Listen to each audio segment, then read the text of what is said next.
I'm really pleased to be here at Isaiah's invitation. Some of you were here the last time I was speaking for Isaiah's Inspire Network. And I think it's really a wonderful initiative by Isaiah that he puts in his time and his effort and his money, frankly, into this. And before we forget, we should, clap for Isaiah. Thank you, Isaiah.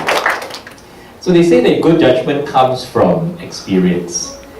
But if it's true that good judgment comes from experience, then it's equally true that experience usually comes from bad judgment. Isn't it true that often it's our mistakes that teach us the most? And as I said in the abstract for this talk, experience is just the name that we give to our mistakes. And the reason why we listen to our parents, our mentors, and our bosses, it's not so much that they're smarter, but actually, well, maybe they are smarter, but because really they've made more mistakes than we have. And apparently, Eleanor Roosevelt once said, "Learn from the mistakes of others. You can't live long enough to make them all yourself." So, we're here today for me to share my experience, or perhaps more accurately, my mistakes, on making a good first impression and a lasting impact. Alright. I don't have enough hands for this, but let me see if I can handle all three at the same time. Hey, that's me! You might have had enough of my face. I told Isaiah that next time he makes a video, can he not put my face in it? It's most embarrassing. But anyway, that's me. I am a husband, father, son. Those are my parents. My wife, incidentally, is here. She's sitting in front. You can always count on her to give me support. And I've got two children, 12 and 14. They're a bit bigger than they are in that photograph now. As I said, the top right, those are my parents, from whom I learned many interesting mistakes. But don't tell them I said that. On the bottom row, that's me, and my friends. You may wonder what we're doing here. Is there a light thing? Anyway, we're giving out masks because during once in a while we have a haze, right, in Singapore. So that's what we do. We give out masks to the rental blocks in some places. And you see the boxes over there, the middle one. That's bread. So we give out bread to people in the same rental blocks. And of course there's work, where I spend much of the day at SGX, where I head the legal and compliance and the company secretary's function. So, now that I have made my introduction, what impression have you formed of me? Good? Bad? Now let me tell you, you're in for some super sharing this afternoon, because if bad judgment equals to experience, then I am the king of bad impressions. Let me get on to this sight, sound situation. What does a first impression typically comprise? And who do we make first impressions on? We often think of first impressions in relation to bosses and colleagues, right? But of course there are others. We make first impressions on our family members, and our children, and as our children grow and mature, they see new sides of us for the first time, right? Those are first impressions. The first time they whine, the first time they encounter yucky food, the first time they fail and they let us down. What's our reaction? I know of friends whose children wolf down green veggies like they're M&Ms. And my kids, on the other hand, think that vegetables are radioactive. And it all comes down to their first impressions, right, from us. We simply didn't start off on the right foot. On the bright side, my kids don't whine at all at the toy shop. They know from the first impression that they have of us that it simply doesn't work. So it doesn't even occur to them to whine at the toy shop. So first impressions, they matter. They do. And for ease of reference, I'm going to talk about these three aspects: sight, sound, situation.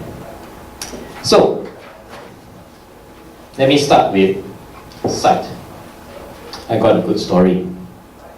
when I was university, I went about mostly in shorts and slippers.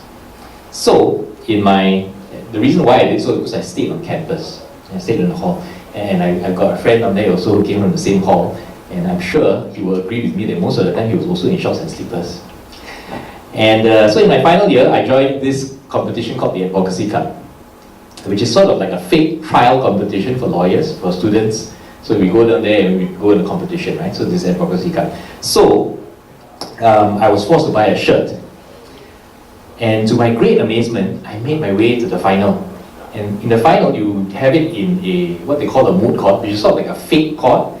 And so you had to wear a jacket and everything. So then I had to go and get a jacket.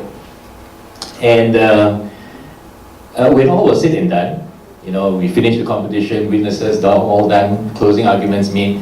We went to the front, and the judges for the competition are actual judges, right? And I distinctly remember that the first thing the judge said to me was, you really need to get a better fitting jacket. True story. I went through all of that. The first thing he said was, your jacket sucks. And you would think that I would have learned from that lesson, right?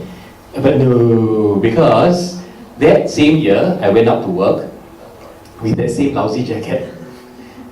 And I thought to myself, why should anyone care what I look like if I win the case? Do you know why I thought that way? Because I actually won the Advocacy Cup with my lousy jacket. I won. So it's true what they say, good judgment only comes from bad experience. I didn't learn my lesson because I won. So to no one's great surprise, except my own, I found that in the real world, outside these fake moot courts, turning up in court, looking like I stole the jacket from the witness, is not a good idea. And it was years later that I realized that my better groomed colleagues were getting ahead, even though they were the ones asking me how the law should be applied. So today, I wear ties all the time. So Jared knows, right? We don't have to wear ties in the office. Who wears ties? Me! Because I'm overcompensating. So you might think, why so shallow? And the 25-year-old me would have agreed with you wholeheartedly. But the 42-year-old me now tells you life is full of people who have no time to look beyond the veneer, and upon whom you have no more interaction than the first impression. So we accept it as a reality, and we deal with it. And more importantly, sight means something. You can tell your wife 100 times you love her, but if she doesn't actually see you at your first wedding anniversary, it sends a message. You can tell your daughter 100 times she's your princess, but if she doesn't see you at her first ballet recital, it sends a message. So first impressions matter. Sight. Let's move on to sound. Being heard. About half a year ago, I was in the elevator and I was introduced to the intern. The intern had about 15 seconds in the elevator, and he did enough in that 15 seconds to share his name and his interests and a name card. Intern got name card, and followed up with a mail with his details. And I ended up inviting that intern to a couple of meetings that happened to be occurring at the time, and he ended up with some useful contacts before he finished his internship. And today he's got a job in a bank somewhere. Now that is literally an elevator pitch. Now I'm not saying that you have to get over friendly, the next time you meet someone interesting in the lift, but being prepared with the elevator pitch to roll out is a pretty impactful thing. It is. And just like I thought that looking professional was a waste of time, for years I thought that just keeping my head down, quietly doing the work like a dutiful worker bee was the way to go. And I tell you, a lot of us think this way. Some people say that it's the Asian culture, okay? Being diligent is great. Let me be clear. Being diligent is great. It's essential, but you have to be heard. And in meetings, you got to speak up. At social events, you got to make small talk. I am completely useless at this. Useless. But I force myself to do it. Because connections are not just made with sight, they're made with sound as well, communication. And making yourself heard doesn't just extend to your boss, it extends to your kids. Be the first one to tell your kids about failure. Be the first one to tell them about the birds and the bees. Be the first one to tell them about right and wrong. Because there's only one chance to make the first impression, and you want to be the one to do it. Making yourself heard extends to how you handle your people as well, if you are a manager. I can share this with you. I've got a new CEO. He's been with us about 6 months. When he came in, one of the first people he talked to and had lunch with was not the executive management committee, not the VPs and the SVPs. The first lunch he had was with all the secretaries. And he had it in our pantry. So they all went to Tapao and they had his first lunch. First day at work, that's what he did. So all of the secretaries hear that, and the rest of us, the whole of the organization, can see that. Making yourself heard isn't also only about when you first meet someone. It's the first time you meet someone after something changes. Let's say you get promoted. What changes? Do you suddenly become very proud? Do you suddenly leave all the other fellows, all your batchmates in the dust? And you go, nah, and then, no, right? One of my favorite anecdotes that I have recently heard to show about an impression that you make after something changes, right, is a story about Mr. Philip Ng, the CEO of Far East Organization. Very rich guy, yeah? So he's quoted as saying this. I read this on the internet. He says he used to work 7 days a week, visiting sites and so on, and getting his employees to do the same. And then he says that one day he became a Christian, and he realized that working on Sunday was not in tune with the Bible, which says that there must be a day of rest. So he gathered all his colleagues and he said, you know, something funny happened to me. I became a Christian, so now all of you have the day off. And he's quoted as saying that although it seemed a small thing, it made a fundamental difference to the office culture. And that's the signal of making a great first impression after there's a change. How do you react after you've been promoted? How do you react after you've been passed over? How do you react after you've been scolded? How do you react after your project has succeeded? Do you give credit? Do you bounce back? What's the impression that you give to others? And let it be visible. So, sight, sound, situation. We've talked about being seen and being heard, but context in the particular situation is critical also. So if your new boss comes in, gives an interview and says his pet peeve is people who think too highly of themselves, you're not going to go in and tell him at your introductory meeting, boss, you don't know it yet, but I'm your best employee. He already told you already, he doesn't like people who think too highly of themselves. So before you go around making yourself seen and heard, think about the situation. Think about the people you're meeting. When you get around my age, you start meeting a bigger and bigger variety of people.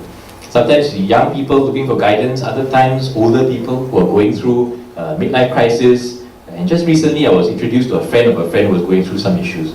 So this friend is super sociable.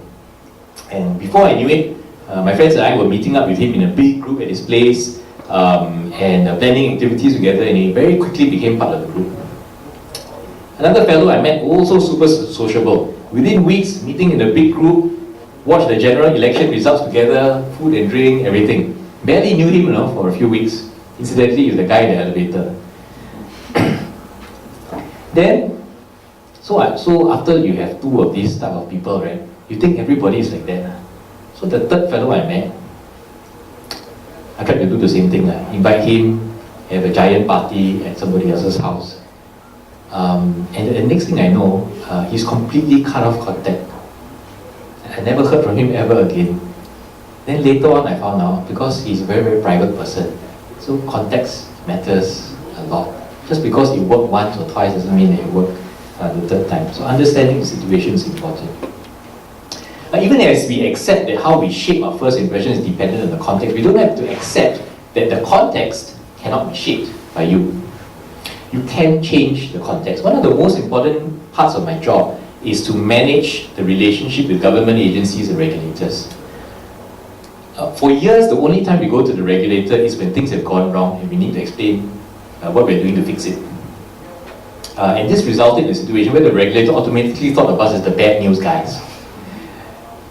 So I decided to change the context when I came back to SGX in 2012, and we reached out to the regulators and we offered to meet. And their first reaction was, what's gone wrong now? And so we told them, nothing's gone wrong. In fact, I want to tell you about all the great things we've done in the past 3 months and how we want to make things easier for you. And almost immediately, well, after the initial suspicion has been allayed, the relationship improved. And now I'm proud to say we have a great relationship with our regulators because they know we're not just the bad news guys. That's important.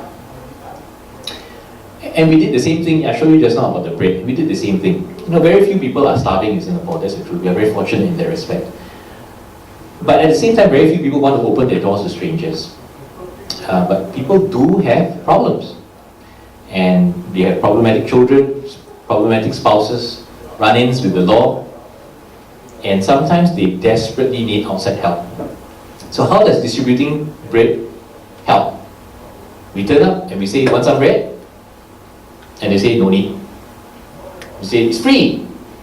And they say, are you sure we don't need to pay? And we say, no. And they say, are you PAP? And we say, no. And we give them the bread, we smile, we walk away. Then we come back, we do it again and again and again, no strings attached.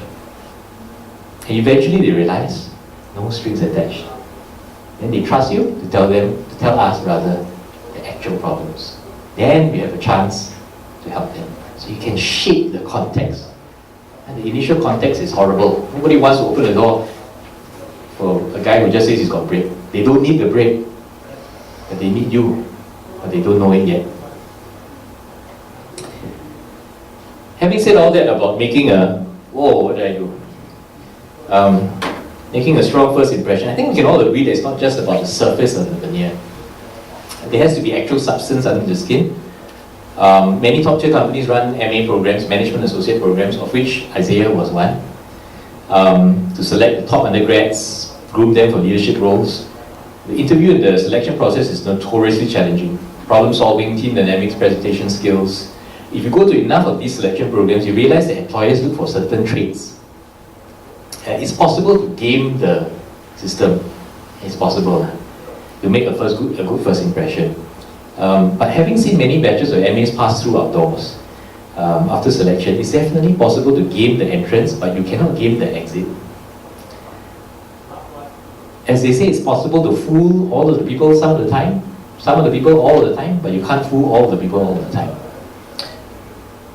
Conversely, if you started on the wrong foot and made a bad first impression, don't give up. First impression is just a foot in the door. And the end game is to make a lasting impact. Don't think you can change your boss. Don't think that you can't change your boss or your spouse or your children's mind. As I was explaining earlier, I had a lousy jacket. I made it unnecessarily difficult for myself. And maybe there are some ways in which you are making it unnecessarily difficult for yourself in terms of impressions. You don't have to do that. But even if you do, you can recover. So that leads me to the next bit on what makes for a lasting impact. Ability, ambition, aggressive integrity. Ability is measured by how much we know, how much we care, how well we execute. How much we know has to be a given. You have to know what you're doing. Yeah? Everybody assumes that you know what you're doing. But the second is how much you care. Do you have passion for the subject? Passion for your work? Passion for your spouse? Passion for your children? How excited are you about it? People can see this. And how much you care is infectious. And it's especially important if you're a manager. If you're not excited about it, how can your team be? One of the worst mistakes that we make as managers, and I include myself in this, is to tell the team, oh, we have to do such and such a thing because the big boss wants it, and then we roll our eyes. How many of us have done that before? If we lack passion, then it doesn't matter how much we know, we'll just do the bare minimum. And notwithstanding how much you know or how much you care, how well can you execute? I often tell my colleagues this, we're not in the business of being correct. We are in the business of being useful.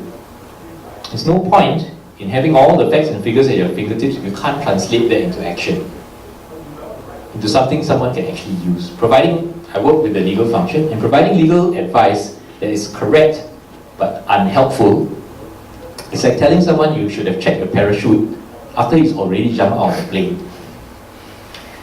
You need to have told him beforehand. And even more importantly, the only way you could have told him beforehand is to care enough about the guy that you knew he was going to jump. So, ability. Let's talk about the second one, ambition. If ability determines your capacity to, or the potential to succeed, then ambition determines the likelihood that you will fulfill that potential. It's ambition that creates the long career. It's ambition that creates the long marriage. It's ambition that creates the long friendship, because it provides the driver to get better. How do you fuel your ambition? Keep learning. You think you know all about your job? You're almost certainly wrong. Keep doing the things you don't know how to do. Don't be afraid you can't handle it, because you are right, you can't handle it.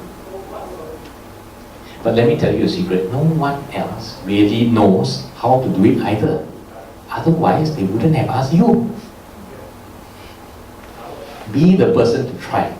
When I left the legal service, and I know I have some legal service friends here, when I left the legal service, I knew nothing about how to fight criminal. I knew nothing except how to fight criminal cases. And I joined SGX after the headhunter refused to send my CV in, because the headhunter said there's no way they will give you the job. You have no blinking idea what they're doing. And he was right. I had no idea. But I declined his advice. I sent in the CV. I begged Joyce Fong to give me a job, who was then the head of legal, and she gave it to me. I didn't know what securities and futures and options were, but I forced myself to learn. And just when I thought I knew my job, they kicked me out of legal. Then I became the staff's assistant to the CEO. So I now have to deal with finance, technology, operations, business. Don't know how to do again. How? Just when I knew what I was going to do, they kicked me out again. They asked me to run the surveillance unit. You know, the SGX surveillance, I had all sorts of complicated machines and algorithms to detect insider trading and market manipulation. No idea. Just do. Then someone from a bank asked me, you want to come and run compliance for a bank? Never worked in a bank before. I say, okay, I'll try. Then later on they say, try the regional role. I never worked outside Singapore before. Never studied outside Singapore before. Try. I asked everyone to teach me. I didn't care if they knew or they thought I was stupid or ignorant, because I knew they were right. I was stupid, I was ignorant, I didn't know how to do it. Don't be afraid of that. Don't be afraid of that.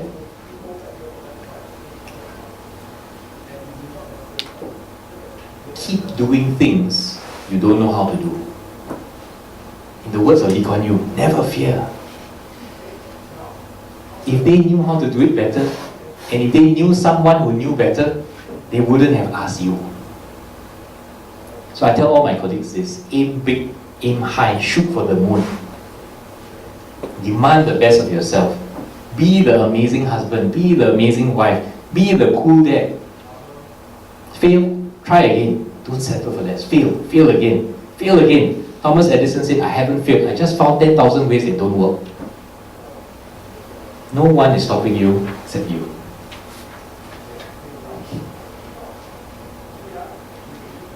If ambition and ability bring you success, if that's true, well, I think it is. But it's not enough, because we're not talking about success, we're talking about lasting impact. So the last element is aggressive integrity, and I use the word aggressive intentionally because I need 3 A's. Life isn't simple. There will be times when we will be confronted with morally ambiguous situations. But not too many of us will find ourselves to be psychotic ex-murderers.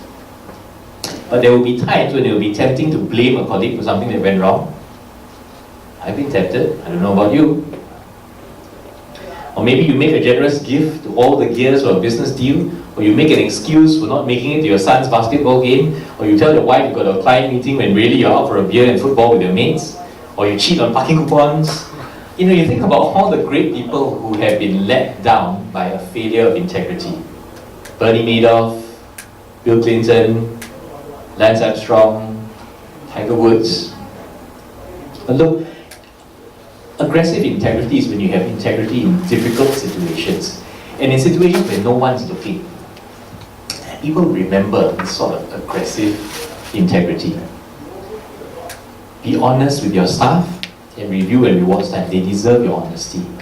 Don't tell them they're great when they didn't do so well, just so you can avoid a difficult conversation. Then you can blame HR or the big boss when they eventually don't get the raise or the promotion. Be honest with your boss. Tell him when he's wrong. Protect him from his mistakes. Don't be afraid to disagree. Be honest with your spouse. Who else can you be honest with? If your spouse can't be honest with you, then who will stop you from your bad behavior? All your mates won't have reason to be aggressively honest with you. Be honest with your children. Set the example. When you make a mistake, punish them, or you punish them unfairly, say sorry. It's okay. Then they know it's okay to confess to a mistake rather than cover it up. That's what you want to communicate to them. Speak plainly. Have you ever been in a meeting where it's obvious that someone is beating around the bush to avoid confronting an issue? I'm sure you have. And I love these principles from the Bible. Let your yes be yes and your no, no. Whatever is more than this is from the evil one. Whoever can be trusted with very little can also be trusted with much. Whoever is dishonest with very little will also be dishonest with much. Because a good name is more desirable than great riches, and to be esteemed is better than silver or gold.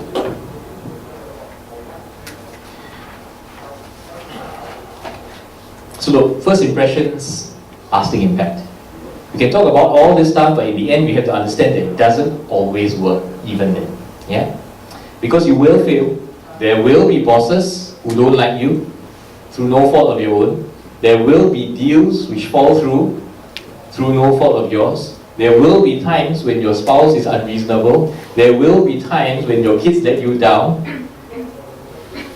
Or maybe even worse, you can find unbelievably overwhelming success and find that that wasn't really what you wanted after all. So what you need is more than a great first impression, more than ability, more than ambition, more than integrity. You need purpose. And that's what I think Isaiah's network, Inspire Network, ultimately leads towards. Look, I mean, I can stand here, I can tell you 100 other stories, right? But in the end, I'm just a stranger, and you have no way of telling if I'm making all of this up, right? So how do all these generalities that I've just spoken about actually apply to your life specifically? I am really blessed to have found one of my purposes, and that's to try to help other people find their purpose. I met this fellow from an organization called ACE League yesterday, and I really have to share this with you. ACE League is an organization that helps people with gambling habits. A stands for accountability, community, and empowerment. So what happens is they get these addict gamblers who sit together and they are accountable to each other, right? You know, they make sure that they check each other, and then they are in a community. So as the guy was saying, you know, if you hear that one guy if you have lost $50,000, you meet a guy and that guy's lost $500,000, then you feel a bit better. Yeah. And the last one is empowerment. And so what this guy who leads ACE League says was this. He says, you know, he tells all these problem gamblers, right, that you come in, and what are you coming in to do? And they say, oh, I'm here to stop my addiction. And he tells them, no, you're not really. You're here to help other people stop their addiction. Why? Because if you only come in to do something for yourself, it isn't sustainable. But when you get it into their heads that you're here and your job is not just to help you, but to help the other problem addicts, that makes a difference. It makes a difference. You start looking outward. So I'm still learning. I'm trying to find out the best way to fulfill this purpose of helping others fulfill their purpose. But if you want to, I've offered to Isaiah to sit down with you guys, work through whatever you want to ask, work it out together. Maybe I don't have the answer, but someone else might. I can show you my life. I can show you that the things that I say are not just words, but they're real. There's nothing like seeing it for yourself. I showed you pictures, but there's nothing like seeing it for yourself. Then, maybe you can come to my bread distribution. Maybe we can just have lunch. And maybe somewhere along the line, something will be revealed to you, and you'll find your purpose. And then you can start applying all this stuff about first impressions and lasting impact towards that purpose. So you gotta work out what your purpose is. Then all these first impression, lasting impact make sense. Yeah? So I only have one rule for this coming together and have lunch and so forth. I don't meet ladies. The one you have to talk to my wife. So that's my rule. Okay? So if you're a guy, I would really love to meet you up for lunch. Even better, I would appreciate your help. Come and help me with my bread. We distribute 200 loaves every time. It's quite heavy. So come and join us. Come and join me. Just give me a call. You can get my contact from Isaiah, or you can talk to me after this. I guess that's all I've got to share for now. I hope you've enjoyed it. Hope you found it useful. I hope you feel motivated to think about what your purpose is, and you feel that you need help. That's what Isaiah's Inspire Network is here for. Thanks.